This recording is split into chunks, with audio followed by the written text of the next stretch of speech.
Bienvenidos amigos míos. En este viaje de historias que siempre les traigo, hoy voy a contar una que está emparentada con todo lo anterior, particularmente con lo que tiene que ver con los continentes aquellos que desaparecieron, Lemuria y Mu.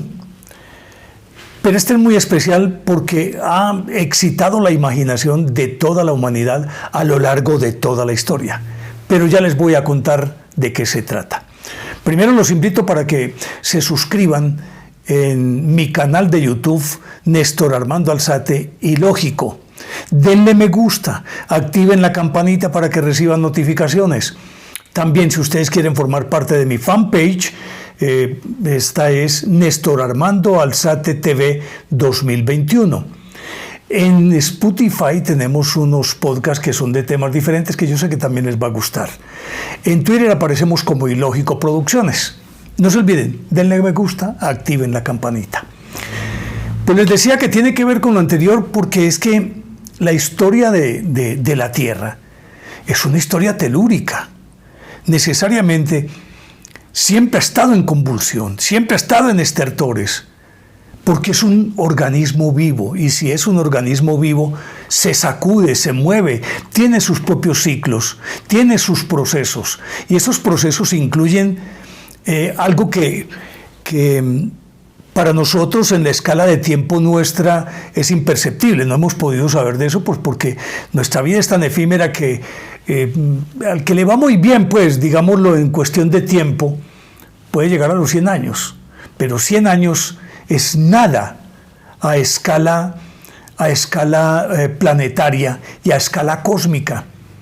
Y entonces por eso no percibimos esos cambios. Pero siempre se está recomponiendo.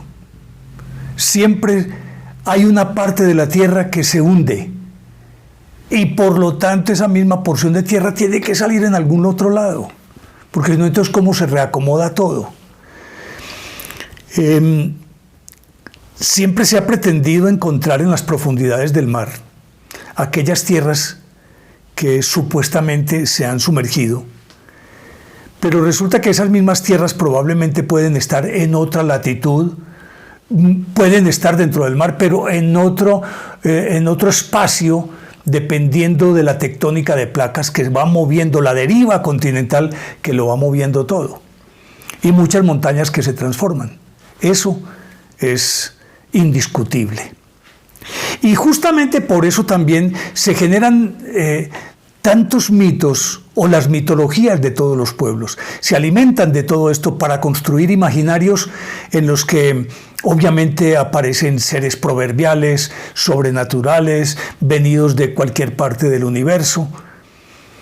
Y a lo mejor, más que venir del otro lado del universo o de que suceda algo extraño, ¿por qué no entender que simplemente son ciclos y son sociedades que llegan, cumplen con su fin y desaparecen?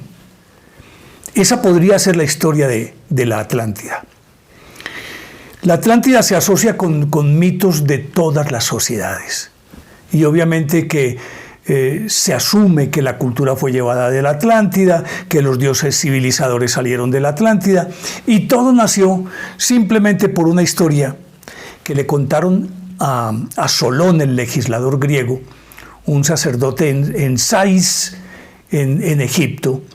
Cuando él regresó, se lo contó a Sócrates, a toda esa playa de filósofos, me imagino, en una tertulia contándoles, imagínense lo que me acaban de contar.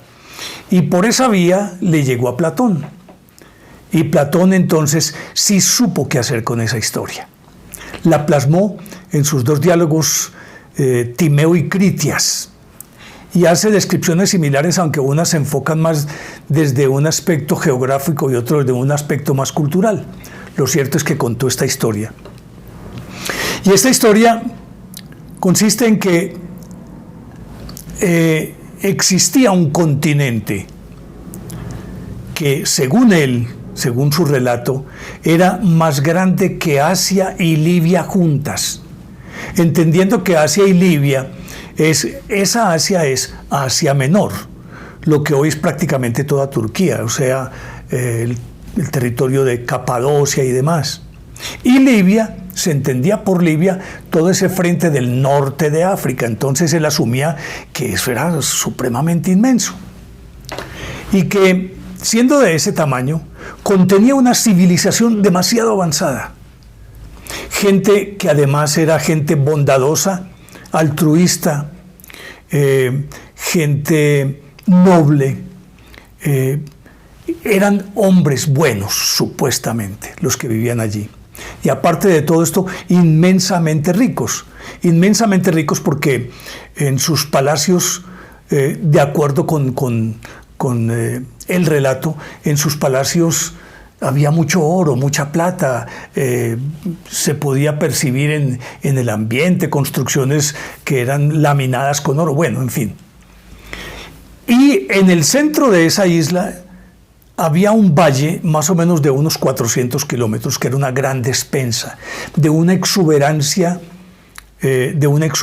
agrícola impresionante. Tenían todo lo que necesitaban, absolutamente todo lo que necesitaban lo tenían en esos sembrados. Y estaban repartidos en pequeñas ciudades en todo ese continente. El continente formaba parte de un sistema, decían, de 7 islas. 7 islas que formaban parte del continente. Y su capital le dan distintos nombres dependiendo de quiénes cuenten la historia. Algunos dicen que la ciudad de las 3 montañas, otros dicen Posidonia, porque era una ciudad protegida por el dios Poseidón. Entonces la capital se llamaba Posidonia. Y su gente era próspera, bondadosa, justa, equitativa, vivían excelente. Y resulta que donde estaban era en el centro, como una especie de colina en donde se asentaba Posidonia, la ciudad principal, una colina relativamente alta.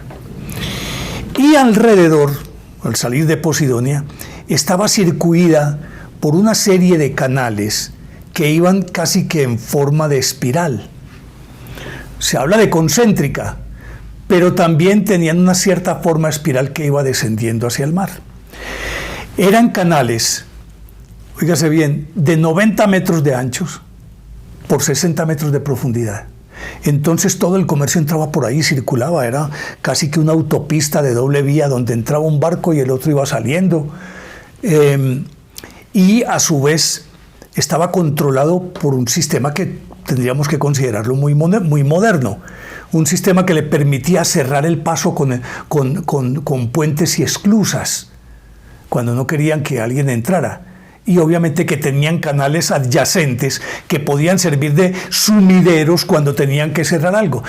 Y por lo tanto, pues tenían un sistema de protección muy bien montado. Aparte de que la ciudad principal, Posidonia, también era una ciudad fortaleza. ¿Y qué más fortaleza? Pues que estos canales de 90 metros de anchos por 60 metros de profundidad. Y todo era prosperidad, todo era supremamente hermoso.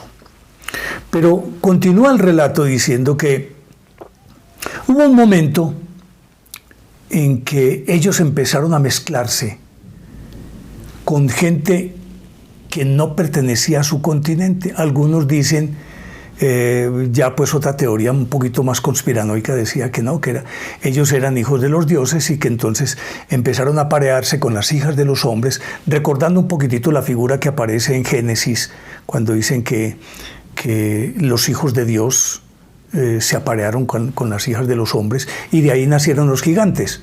Algunos asocian, por ejemplo, lo que ocurre con la Atlántida, que es justamente eso, que es una raza que proviene de esa mezcla, de esa hibridación.